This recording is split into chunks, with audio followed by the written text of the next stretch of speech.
Thanks for having me, St. George. It's lovely to be here. I came to Christ at the age of 14 in a community of fundamentalist Christians for whom creationism was a primary tenet of faith. Any wavering uncertainty that God had literally created the world in 6 days was evidence of a weak or non-existent faith in Jesus. So in my high school evangelistic field, I not only preached, not quite preached because I was a girl, I testified, feistily I might add, not only to Christ's life, death, and resurrection, but also to a young earth. This was pre-internet, so I am mystified now as to how I did my research. I accumulated stacks of not just theological, but also hard logical, historical, and scientific proof, building a case against everyone from Darwin to the Leakeys, carbon dating to fossil records, and from that charlatan skeleton Lucy using the second law of thermodynamics. If you know, you know. For all the baggage I'm still unpacking from my years as a conservative evangelical, I actually feel strangely grateful for this stint as a six-day creationist. Because as I moved into more liberal or progressive expressions of Christian faith, the idea that these first few chapters of Genesis could be dismissed as just a story felt just as reactionary to modernity's culture wars as the early anti-science Kool-Aid I'd been drinking. Just now in a flavor that felt a little less flavorful. I knew in my bones that they had to mean more, or perhaps mean differently, than the false dichotomy I was being offered. Today we're kicking off a new teaching series here at St. George on the book of Genesis, which isn't going to be bound by false dichotomies of literal interpretation versus dismissible fairy tales. If creationism is a tenet of your faith, I'm not here to take that away from you. I'm going to ask you, though, to widen your tolerance for this story's ambiguity so that you can enter into the depths of this story's mystery. And if you think these chapters are just a story, then I hope you'll do the same. Widen your tolerance for mystery. Because through this series, which we're not calling just a story, but rather the story, we're going to delve into the profound theological narrative of how the world came into existence, from the creation of the universe to the covenant promises of God to all people. This series is going to provide us with a deeper understanding of who God is, the world God created, our place in it all, and the difference it makes for our lives. Because the truth is, these first few chapters of Genesis demand a much more profound type of engagement than modernity's culture wars permit. Culture wars that care much more about securing certainty on both sides than about dwelling in the mystery of faith. So today the invitation is to dwell in the mystery. Please pray with me.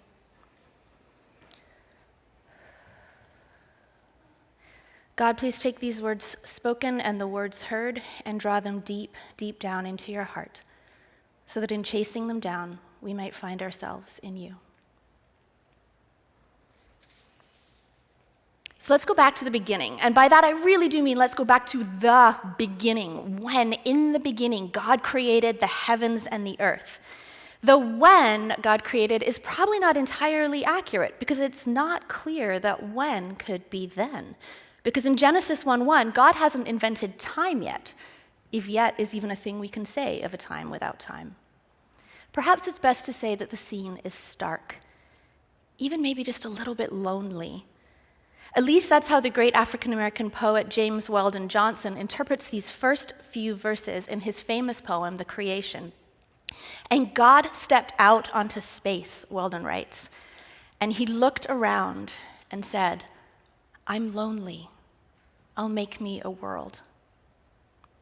It's a stunning image of a lonely God whose loneliness leads him not directly to making humans, but rather first to making a world, towards some sort of divine cosmos relationship. Of course, in the Orthodox Christian traditions, God could never be understood as lonely, because somehow that would undermine God's self-sufficiency, God's perfection. But maybe that's the wondrous difference between a theological claim and a theological story. The latter lets us lean a little bit more boldly into God's relationality.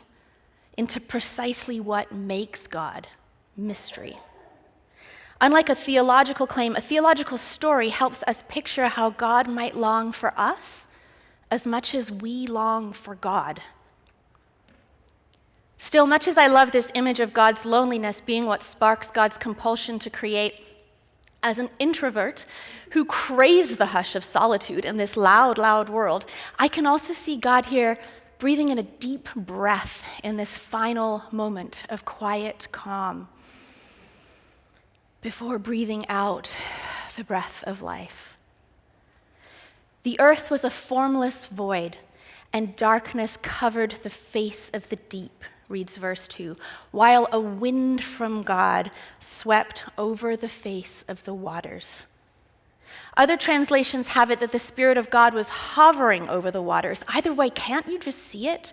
Divine life sort of vibrating with anticipation for everything that's about to take place. Of course, Orthodox Christianity asserts that God created everything out of nothing. You might have heard of the doctrine of creatio ex nihilo, and there are numerous scriptures that support these Orthodox claims, but this isn't one of them. Perhaps that's the difference between a theological claim and a theological story. The latter doesn't feel the need to pin it all down with such precision, because here God doesn't seem overly concerned with our belief that he's supposed to be creating this out of nothing. It's like he doesn't even care about the rules we've made up for him. Because here, he seems perfectly content to work with the raw materials like a found object artist. And so the earth might be without form and void, but it's also something waiting to be formed. It's got a surface, a face to its depth. It's even got some primordial waters across which God's breath is sweeping and over which God's breath is hovering. And it's dark, really, really dark. I love this moment in Johnson's poem, actually, because in his interpretation, God looks at the darkness, and then Johnson writes, God smiles. God smiles. So maybe this God is lonely. Who knows? Or maybe he's simply enjoying the quiet. But either way, he gets an idea. An idea so good, it puts a big old stupid grin on his face. Divinity shivers. Divinity shakes. Divinity giggles, and then lets loose. Let there be light, God says in verse 3. And there was light. And the darkness rolled up on one side, Johnson writes, and the light stood shining on the other. Then verse 5, God names the light day and the darkness night, and there was evening and there was morning on the first day. So cool, it seems now we've got time and time's passage, and so Christians throughout time can start to puzzle out and talk about things like God's eternity and our finitude and the fullness of time, the end of time, or that strange temporality of how God's kingdom is already but not yet. Christians are going to do so much with this initial little invention of God's that we call time. But the first thing God does with it is pause. I mean, we all know that God rests on the seventh day. It's not like he waits till day 7 to do so, because today, the first day, he creates light, clearly names that file so he can access it easily when he comes back to work tomorrow, then shuts it down for the evening. God essentially invents time as a byproduct of light and feels no compulsion to fill it with more work, or seemingly with much of anything. Good, he says. Good enough for today. I wonder what I'll do tomorrow. And so tomorrow, what do we get? Sky. That's it, one more thing. Sky. That's good, or at least good enough for today, for day 2. I mean, I'm not meaning to put down light and sky, both are obviously huge, but each comes about quite quickly because this is God after all, and he doesn't need to do things one step at a time or one thing one day at a time, but for some reason, he does. He starts out slow, curious even. Then the third day, we get dry land, which God names earth. But here it's worth noting, God maybe starts to get a little bit excited. Not just one thing today. And I love this part because it reads a bit like how an ADHD hyper-focused bender feels to me. And I think of it as a little bit of an Easter egg in the story for us neurospicy folks in the future to affirm that we too are contained in God's image. Because after creating dry land, God keeps going and speaks, "Let the earth put forth vegetation, plants yielding seed, and fruit trees of every kind on earth that bear fruit with the seed in it." And I don't know what it is about the seeds, but God seems super into them on this third day. "Guys," I hear him saying, "guys, I've made plants. I've made these plants and they have seeds, but there's also trees and they can grow these things called fruits inside which I've put more seeds." So there's like seeds everywhere, guys. It's super cool. I mean, good. What staggering detail. Not just to see God creating the big stuff that's going to hold all of creation together, the light, the sky, the land, but also these teeny tiny details that evoke the self-perpetuatingness of life that is going to spill out through each and every seed cycle in each and every season, from the dawn till the dusk of time. Because that's the difference between a theological claim and a theological story. These tiny details matter. They're where the wonder resides. Just like a seed, they contain whole worlds of truth that can only be expressed in story. In the kinds of details that don't just convince our minds, but which sink into our bodies, that move our hearts. Because those of us who know what's coming in the story of how this mighty God is one day going to humble himself, to enter creation and to live and to die as one of us, we can see the literal seeds of that humility here. God creates, but quickly in the process also equips that creation to be able to co-create alongside him. Our God is an awesome God, but somehow also a humble God. And that's good, so good. And we're only on day 3. Okay, so far I've been picturing God working in the daytime. After all, he made the light in the day and the time. But most of the action on day 4 seems related to the night. Maybe he overexerted himself with day 3's hyper-focus bender and needed a little sleep in. But here on day 4 is the first day he departs from the raw materials that were there before the beginning. On day 4, he circles back to refine one of his initial creations, which gave me great comfort as I edited and re-edited the sermon this week. Even God likes to tweak things a little. So I picture him saying, "I think I could do more with that thing light that I made the other day." So he scoops up the light. And as Johnson's poem tells it, he rolls it around in his hands until it becomes a sun, a moon, and a whole bunch of stars. Like a parent arranging a set of night lights so their kids can find their way to the bathroom in the dark. Boop, boop, boop. The 4th day. Now, day 5, I think, is my favorite of this whole arc, because having a favorite day of the Genesis creation narrative is not at all a theologically nerdy thing that only former fundies have. It's actually totally normal. But do you remember where we started? In the beginning, formless, empty void, darkness over the deep, and the Spirit of God was hovering over the waters. Well, it turns out this Spirit has been hovering this whole time, because verse 20, these waters start getting wild. The early church father, St. Ephrem the Syrian, described the Spirit of God here as a mother hen incubating her eggs. The Spirit warmed the waters with a kind of vital warmth, he wrote, back in the 4th century, in the 300s, this divine maternal image at the dawn of time, even bringing them to a boil, he wrote, through intense heat in order to make them fertile.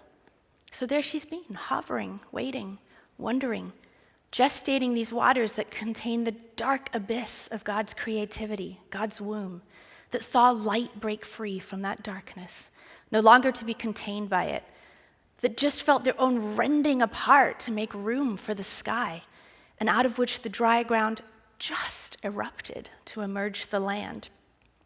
The Spirit of God has been hovering, waiting, wondering, gestating these waters, which now, and I love the NIV translation here, teem. They teem now with living creatures, it says in verse 20, or in the translation we're using, the waters bring forth swarms of living creatures, and birds that fly above the earth across the dome of the sky. And verse 21, sea monsters. Guys, sea monsters. Are you kidding me? We don't have time to linger here, so mark it for later. Our God is a God who makes monsters. Now get busy, y'all, God says in verse 22, or in more official translations, be fruitful and multiply. In other words, what God has gestated will now gestate itself. And that's good, so good, here on the 5th day and today too. Day 6 adds the living creatures that come from the earth, the cattle and the creeping things and the wild animals of the earth of every kind, verse 24 and 25. And God saw that it was good. Good enough for creation and good enough for today at least our today, because of course we know that after his day 6 lunch break, God's going to make the humans too. But one of the official pastoral team at St. George's will pick that up for you all next week. I realize that spending the bulk of a sermon re-narrating the scripture in kind of a playful way isn't typical, but I really wanted us to feel this story. I wanted us to be able to inhabit it fully, to feel the wonder that either reducing it to a literal interpretation or dismissing it as just a story just doesn't actually let us feel. I wanted us to inhabit this story fully so that we could really picture God standing in front of the void, hovering over the waters, rolling up his sleeves and getting excited, maybe a little overexcited to work, taking breaks, forging on, drawing limits, setting boundaries, and letting wild things teem. I wanted us to dwell in the fullness of this wild image before we turn next week to how we are made in this wild image. To take a deep breath and pause and bear witness to everything as it was before we were. And to recognize that even then, it was good. There are so many obvious implications of this text, not least among them being a call to remember our creatureliness within God's creation. We arrived last. We might be the pinnacle, though I think the ecological devastation we've wrought on God's good creation should at least cast that one into doubt a little bit. But here's why I think little teenage fundamentalist Natalie got so caught up in this story, even if I had to do so in the only way my community would let me. Because on some fundamental level, I knew that when I gave my heart to Jesus, that heart began to beat with the rhythm of God's creative power in a transformed way. And I wanted to invite all my friends into that power. Because it's true for all of us. Alongside the seeds and the sea monsters, we're part of God's creation, and that means we're co-creators with God. And here's the kicker. The God who created and co-created then is creating and co-creating now. And the God who created and co-created there, wherever there was, and it's totally fine if we disagree on that, is creating and co-creating here. Now, in here. Like, right here, in this room. Can you feel it? Like if you close your eyes and feel your feet connect to the floor, feel through the soles of your feet, your socks and your shoes, through the floor of this space and this church's foundations, deep, deep, deep down into the darkness of the earth, God's Spirit is hovering. It's dark outside right now, but the sun was out earlier today. There's a sky with a moon and stars in it. You'll see them when you leave if you stare past the city's lights for just long enough. I'm not saying there's sea monsters in Lake Ontario, but there are certainly creeping things throughout this city. We call them raccoons. And God's Spirit is hovering. It's hovering across it all.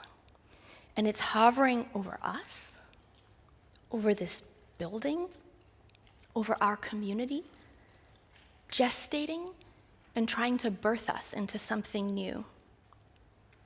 And the reason this matters for us as a community at St. George's has everything to do with the difference between a theological claim and a theological story. Because our story has only just begun. No one's pinned it down yet. We don't know yet who we are.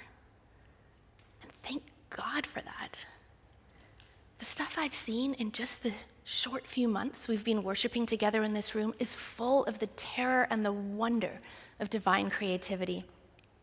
Great stories like this story, like the story, are always too complex for our full comprehension, which is to say, too complex for simple agreement on facts. They're full of internal contradictions, and that's okay. In fact, that's good, because divine creativity is diverse creativity.